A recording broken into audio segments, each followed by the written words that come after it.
Hey guys, so we have a little bit of a different setup today. We have a collaboration video between yours truly, me of Real Life Money, and I'm also here talking with Crider. I'll leave a link in the description so you guys could check him out. So this is the collaboration video that we came up with. Enjoy. Hey guys, how's it going? I'm Nick from Real Life Money, and I want to thank Crider for doing this collaboration. So for this video, we're going over how I invest and how to get started, and I'm gonna keep it fairly basic. There are a lot of YouTube creators in the financial community out there, and they're all great. I think it's awesome that we're starting to work more together, and I hope to continue that in the future. So remember to check everyone else out too. But let's get into it. So first, I try to focus on keeping as much money as possible, whether it's not spending or saving more, because obviously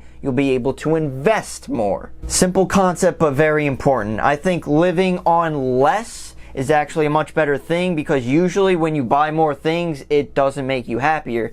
So if you live on less, you'll have more, and then you can use more. So once we got that down, I invest consistently every month over time. For example, if you have $100 to invest, that's great. You were able to save or whatever, cut back, and you saved $100. Great.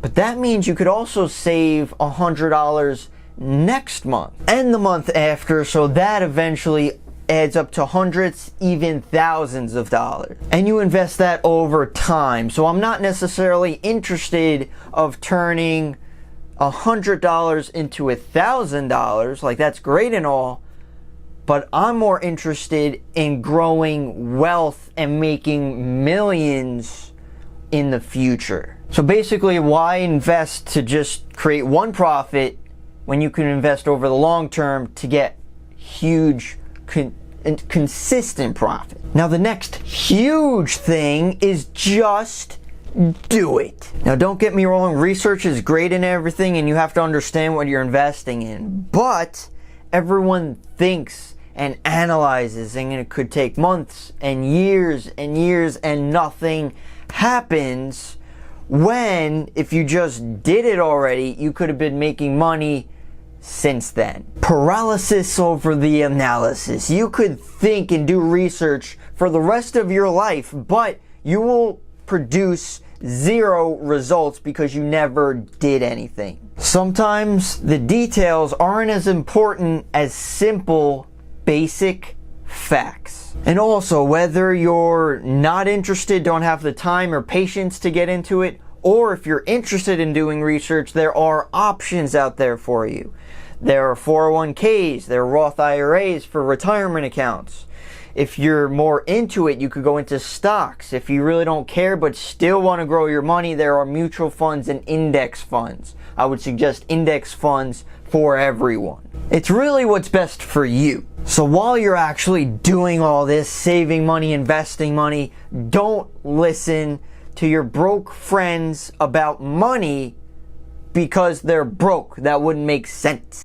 But you could play how you want to play. If you want to play the more passive route and kind of just put it into mutual funds over the long term, great idea. Just add money to it. If you like stocks and looking into it, looking actual numbers, revenues, incomes, EPS, PE ratios, you could do that. So those are the two main things of investing that I think are very important, guys, is to actually keep what you're taking in and then use that money, especially to invest for your future, and not only to do your research and learn about it, but do it. You got to pull the trigger at some point. And one last life rule that I would definitely add is just always keep learning. So thank you again for Crider for setting up this collaboration. I think this is awesome. If you guys are interested in checking me out, I'm over at Real Life Money. You could go over there. But thanks for having me. I really appreciate it.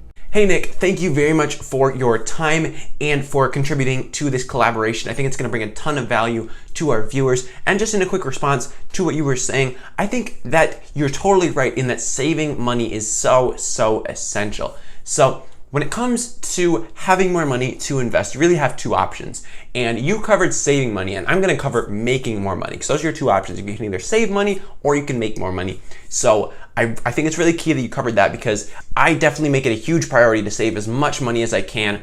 And as a college student, it's very easy to live very humbly and to share an apartment with 5 other dudes and live on the floor and just eat as cheaply as possible. So that has been a very effective strategy for me. Additionally, I really like what you said about finding a balance between learning and actually doing, because I think there is a very fine line between going out, doing your homework and doing your research, and then actually acting on what you've learned. Because a lot of people get stuck in what you said, analysis paralysis. They'll read about stocks, they'll analyze, they'll do all of this work, but they don't have any money in the game and they're not actually doing anything. So it's very key to find that balance. And for those of you watching, definitely let me know in the comments below how you have been able to find this balance. Or if you haven't found it yet, let me know what you're doing to try to figure out where to stop, where to sort of tone down the learning and tone up the doing, because that's something that I definitely work on every single day. Now, the two things that I want to cover in this, and the two things that are very, very crucial to investing are, first, like I said, finding ways to make more money.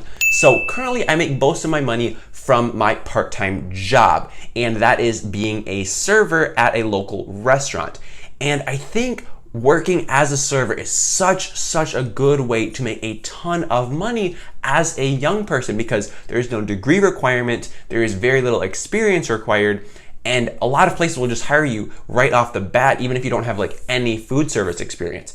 And the great thing about being a server is you make a lot of money. Like some nights I'm coming home with practically $40 an hour from serving, and that's just not rates that you see anywhere else as a college student, at least in my experience. Maybe if you guys have a part-time job that pays better than $40 an hour, let me know in the comments below, and I would love to get a letter of recommendation from you, because that sounds like the place to be. But being able to make serious money as a server has been a great asset to me. And especially when some of my friends are working, I don't know, places like Target or places like a grocery store or something, and they're making like $9 or $10 an hour, like it really does add up, that difference of making between $20 and $40 an hour versus your $9 or $10 an hour.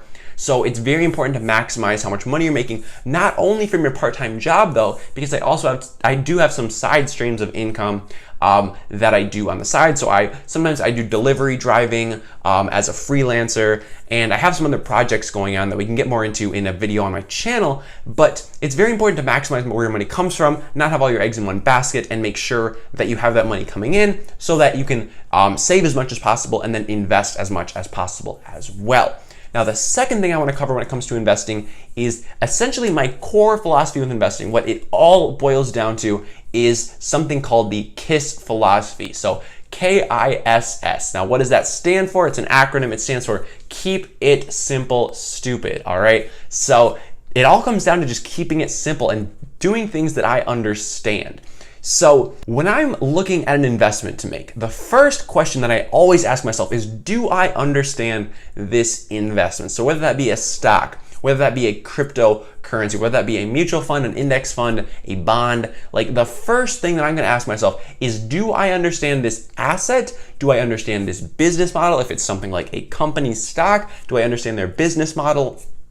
Because you really do have to understand what you're investing in before you put any money there. Like if you turn the clock back a year when Bitcoin was all the rage, and you decided to put, I don't know, $10,000 into Bitcoin because that was the thing to do, when in reality you had no idea what Bitcoin even was, that's not a smart investment because you have no idea what you're putting your money into. That's like giving your money to some guy on the internet who says, hey, give me $10,000 and maybe I'll give you some money back someday. Like that, you would never do that because you have no idea where the money's going. So I see the same thing as investing in something that you don't understand. So I think it's very important to have a clear understanding of what you're actually investing in before you put any money there. So you have to do your homework, like you were saying, but then you also have to take that action, and you have to make sure you understand what you are actually invested in. Because if you don't understand what you're invested in, then it's very, very easy to lose money and to not learn from that experience. Like, it's fine to lose money if you're learning from it,